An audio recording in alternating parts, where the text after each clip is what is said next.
Anjana Singh live आती हैं और खेसारी लाल यादव को कहती है कि जब आप अपने एल्बम में एक साड़ी पहन करके नाचते थे तब मैं स्टार थी, और जब आप बॉम्बे आए थे तो आपको थोड़ा भी सेंस नहीं था। और जिनको लगता है कि खेसारी लाल यादव हमको बनाए हैं तो वे लोग यह जान ले कि खेसारी के आने से पहले ही मैं सारे स्टार के साथ सिनेमा कर चुकी थी। ये बातें अंजना सिंह सोशल मीडिया पे दावा कर रही हैं। और जब मुझे खेसारी के साथ पहला सिनेमा ऑफर आया तब मुझे इनका नाम तक नहीं पता था। उसके बाद जब मैं इनके साथ सिनेमा करने लगी तो उस वक्त खेसारी लाल यादव मुंबई में ऑटो से चलते थे, और मुझे एक दिन अचानक से मिलते हैं और मिल करके पूछते हैं कि आप कहाँ रहती हैं। तो मैं बोली कि मैं गोरेगांव रहती हूँ। तब खेसारी लाल यादव बोलते हैं कि मैं बांगुर नगर में रहता हूँ, मुझे घर छोड़ दीजिएगा क्या। अब सोचिए अंजना सिंह ये कब की बातें अगर सही भी है तो अब कह रही हैं।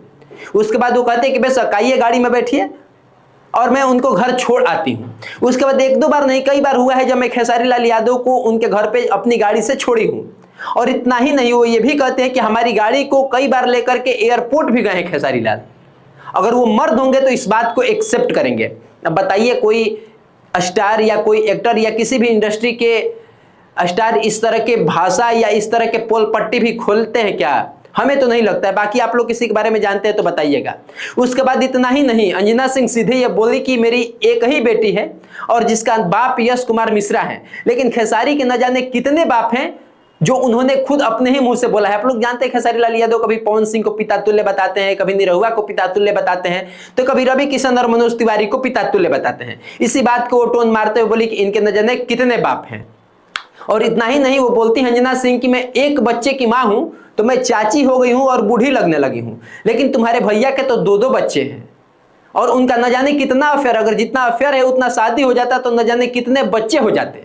इस हिसाब से तो फिर वो दादाजी हो गए। और इतना कहते हुए अंजना सिंह कहते हैं नमस्ते दादाजी।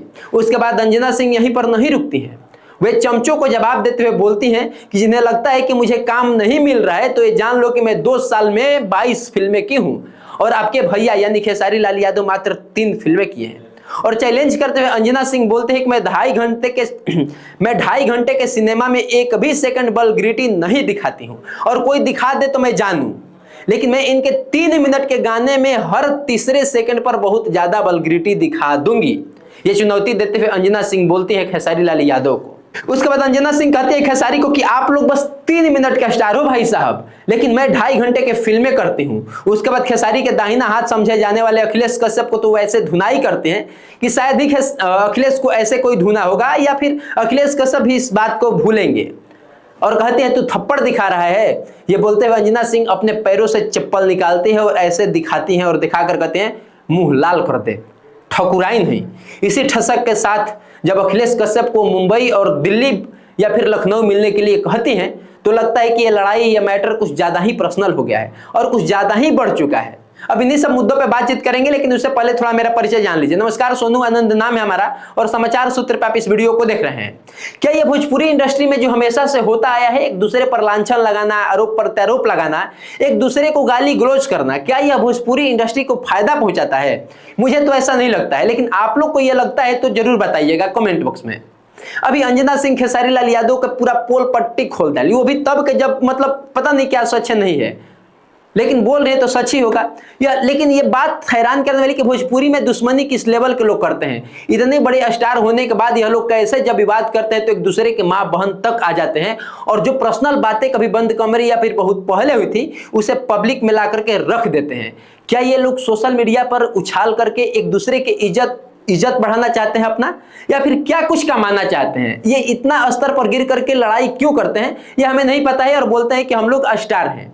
कोई एक थप्पड़ दिखा रहा है, लखनऊ में मिलने के बात कर रहा है, और मिलने के बाद पता नहीं अखिलेश कश्यप उनको क्या दिखाने की बात कर रहे हैं। तो ये दूसरी तरफ अंजना सिंह भी चप्पल उठाई और गाल लाल तक करने की धमकी दे डाली।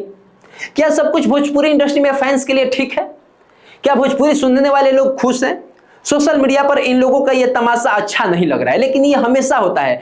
कभी अखिलेश कश्यप के साथ हो जाएगा, कभी खेसारी के पवन सिंह के साथ हो जाएगा, कभी खेसारी के निरहुआ जी के साथ हो जाएगा, कभी रवि किशन के साथ हो जाएगा। मतलब आए दिन ये एक दूसरे के साथ लोग लड़ते रहते हैं। कभी अक्षरा सिंह उठेंगी तो पवन सिंह पे इल्जाम लगा देंगी, कभी पवन सिंह मंच से कुछ बोल देंगे। ये भोजपुरी इंडस्ट्री के लिए कोई बहुत बड़ी बात और नई बात नहीं है, लेकिन ये भोजपुरी का मजाक तो बनाते ही है लोग। जो भोजपुरी के नहीं है, और वो लोग जब इनके लाइव देखते हैं तो सोचते होंगे कि क्या इस पर्सनल लेवल पे भी झगड़ा कहीं कोई स्टार करते होंगे क्या, किसी भी इंडस्ट्री में इस प्रकार के जुबानी जंग होता होगा क्या। ये सब कुछ आप लोग कमेंट में बताइएगा। और ये नया नहीं है, हर 2 महीना 3 महीना पे ऐसे ही होता है। जानते हैं सर, ये बहुत दुख की बात है कि किसी भी इंडस्ट्री में इतना निचता वाली भाषा और इतना पर्सनल लोग नहीं होते हैं जितना भोजपुरी में लोग हो जाते हैं। अब खेसारी लाल यादव के एक विधायक के टिकट मिलता है, उसके बाद वो क्या क्या कुछ करते हैं वो किसी से छुपा नहीं है, और इस बात की भी जिक्र अंजना सिंह खूब अपने लाइफ में करती हैं। बाकी इस वीडियो में इतना ही, मिलते हैं जल्द एक नए वीडियो में, तब तक जय हिंद जय भारत।